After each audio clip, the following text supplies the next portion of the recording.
Oke, perkenalkan saya Krisna C. Putra dari kelas IT 403 dengan NIM seperti berikut. Nah, pada video kali ini eh,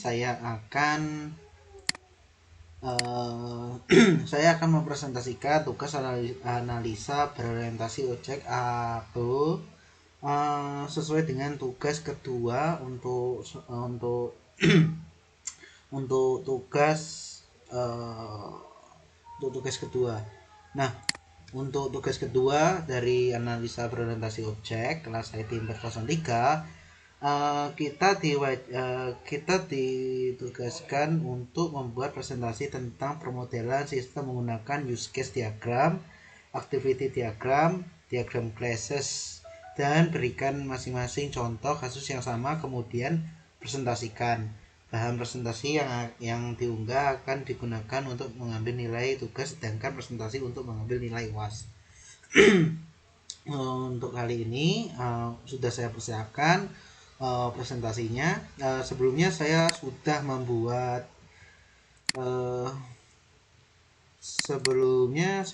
membuat diagramnya. Ada 3 diagram: state diagram, use case diagram, habis itu activity diagram, berupa berupa berikut. Setelah itu class diagram. Nah, ketiga diagram ini saya buat menggunakan Draw.io, aplikasi online untuk membuat diagram. Oke. Nah, untuk diagram pertama, diagram use case. Diagram use case ini saya buat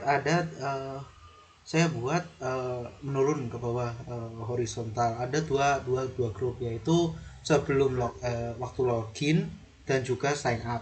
Nah, sign up itu adalah untuk pendaftaran, jadi registrasi user kalau misalnya belum mempunyai akun pada oh ya maaf, untuk case-nya yang saya gunakan case saya memilih digital wallet. Penerapan digital wallet ini seperti OVO, Dana, Cbank, dan lain-lain. Nah, untuk use case diagram, nah saya pecah jadi dua opsi, jadi untuk login dan sign up. Nah, untuk bagian sign up ini berfungsi untuk registrasi user. Kalau misalnya user belum mempunyai akun, user diwajibkan untuk registrasi ini. Registrasi user ini ada 2 tipe, menggunakan email ataupun Google akun. Jadi bisa mengaitkan dengan Google akun, Microsoft, dan lain-lain. Tapi untuk spesifik menggunakan Google. Nah, setelah sign up ini menggunakan email atau akun Google, user diwajibkan untuk menambahkan KYC verification. KYC ini berupa identifikasi untuk setiap user yang mendaftarkan. Wajib berupa kartu tanda pengenal seperti KTP dan juga foto. Ya, seperti kita lakukan registrasi untuk aplikasi pemerintah atau aplikasi banking atau semacamnya, seperti itu. Nah, untuk bagian login pertama user akan melakukan authenticate. Ini adalah two verification authenticate. Jadi waktu login user wajib untuk menambahkan password. Setelah itu authenticate ini berupa number yang diberikan lewat lewat email ataupun lewat Google Authenticate. Nah, nanti berupa 6 huruf atau 6 pin khusus yang sudah diintegrasikan dengan email atau Google Authenticate. Setelah itu masukkan pin yang sudah diregistrasi sebelumnya. Jadi ada 3 tipe autentikasi yang saya gunakan. Pertama, user email login manual, email password. Setelah itu authenticate. Setelah itu pin authenticate. Nah, setelah autentikasi berjalan, muncul tampilan main menu. Nah, di main menu uh, pada digital wallet pada umumnya ada 4 fitur utama yang ada. Biasanya ada add money atau top up, transfer, history, profile. Biasanya ada 5 atau lebih gitu. Tapi saya menyantumkan 4 fungsi utama ini saja. Untuk add money atau top up money biasanya user biasanya digital wallet menyiapkan banyak metode, misalnya m-banking, ATM, atau offline ke gerai Indomaret atau Alfamart. Nah, nanti saya akan jelaskan pada diagram selanjutnya untuk lebih detailnya pada penggunaan top up ini. Nah, setelah itu transfer ya pada umumnya m-banking digunakan untuk integrasi, misalnya OVO digunakan untuk integrasi Grab atau Gojek untuk apa ya namanya, itu ada walletnya sendiri, si bank untuk Shopee, Dana untuk dompet digital, dan lain-lain. Nah, transfer ini fungsi utamanya, jadi kita bisa mentransfer dana yang ada di rekening digital wallet tersebut. Nah, setelah itu history, kita bisa ngecek history uh, history dana yang telah kita transfer. Jadi kita bisa track pengeluaran pemasukan dari digital wallet tersebut.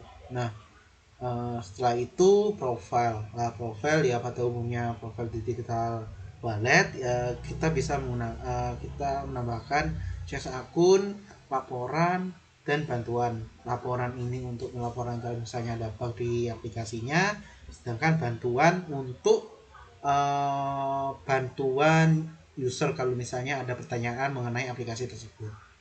Untuk use case diagram seperti itu aja. Untuk selanjutnya untuk diagram kedua saya menggunakan aktif diagram. Aktif diagram ini saya pecah menjadi 3 bagian, antara user, digital aplikasi app digital bankingnya, digital walletnya. Setelah itu banking sistemnya. Jadi untuk user kalau misalnya sign up akan request ke digital banking, ke aplikasinya, registrasi. Setelah itu dari digital banking menawarkan registrasi by tipe. Ini untuk sign up seperti yang tadi. Nah, nanti user akan memilih bisa menggunakan email atau Gmail atau Google akun. Habis itu kalau misalnya sudah integrasi registrasi pada umumnya, registrasi sukses. Nah, registrasi akan tersimpan di database banking yang digunakan digital wallet tersebut. Nah, setelah itu sistem banking akan request ke digital banking mengenai KYC-nya user memasukkan KTP, KK, foto, dan lain-lain sesuai dengan standarnya KYC masing-masing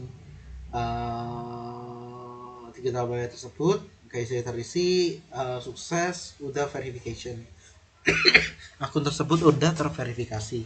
Nah, setelah itu login seperti biasa yang sudah saya jelaskan pada sebelumnya. Login username password, habis itu authenticate ke digital banking, ada event user login, verification authenticate lewat email atau authenticate apps. Habis itu verifikasi berupa pin verifikasinya. Setelah itu verifikasi berhasil, user diizinkan untuk mengakses akun yang ada di sistem banking tersebut. Setelah itu user melakukan verifikasi PIN sesuai dengan diagram ini. Dari sistem banking untuk masuk ke security untuk masuk ke menu utamanya wajib menuliskan PIN. Habis itu ke aplikasi. Setelah itu user mengetikkan dan terjadi proses update PIN. Ya pada ini saya gambaran singkatnya. Kalau sebenarnya untuk lebih detailnya bisa dijelaskan lebih detail lagi, tapi berhubung untuk mempersingkat waktu presentasi, jadi saya gambarkan garis besarnya saja. Setelah itu untuk menu, untuk tab up seperti ini, metode top up bisa terpilih, misalnya top up melalui m-banking, transaksi top up, masukkan top up top top up berhasil, nanti transaksi akan dari aplikasi akan checking transaction di sistem banking, di aplikasi tersebut akan update dana saldonya. Setelah itu transaksi dinyatakan sukses. Nah, transfer money, transfer uang, pertama konfirmasi tujuan di sistem bankingnya valid, dari aplikasi meneruskan ke user, lalu user memasukkan jumlah uangnya, verifikasi dari aplikasi akan memverifikasi jumlah saldo yang ada. Kalau misalnya total verifikasi terkirim valid, nanti tinggal user bisa mengirim saldo transfer saldo tersebut. Setelah itu cek history yang tersimpan 30 hari akan tersimpan di cache aplikasi, jadi user dapat langsung akses. Tapi kalau user memerlukan akses history lebih dari 30 hari, user perlu request dulu ke customer support. Nah, nanti akan diproses ke m-banking, akan dikirimkan sesuai dengan report yang diperlukan. Habis itu untuk profile user ada 3 fungsi: change akun, laporan, bantuan. Nah, untuk change akun user dapat update user profile, untuk laporan user dapat melaporkan bug aplikasi digital wallet, untuk bantuan dapat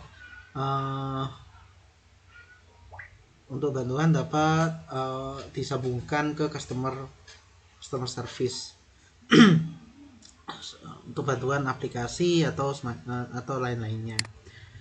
Nah, untuk class diagram ini lebih ke fungsinya sih. Jadi user nanti ada user ID, nama, email, password, phone number.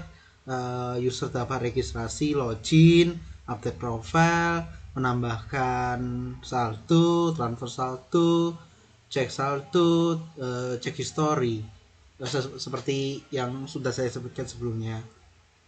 Setelah itu fungsi di walletnya, jadi fungsinya di sistem m-banking digital walletnya, nanti ada wallet ID, user ID, dan balance atau saldo dari user. Di wallet bisa menambahkan advance, menambahkan saldo, habis itu titik event, get balance. Untuk di transaksinya bisa berupa transaction nanti muncul berupa informasi transaction ID, wallet ID, jumlah, waktu, sama tipe transaksi yang digunakan. Programming untuk perintahnya create transaction atau get transaction detail. Nah, payment method bisa menggunakan harus ada informasi payment method ID, user ID, tipe, detail, dan lain-lain. Untuk parameternya seperti ini. Untuk detail-detailnya sudah saya tambahkan di PowerPoint. Nanti dapat di review kembali. Kalau misalnya ada yang kurang, saya mohon maaf. Terima kasih. Sampai jumpa.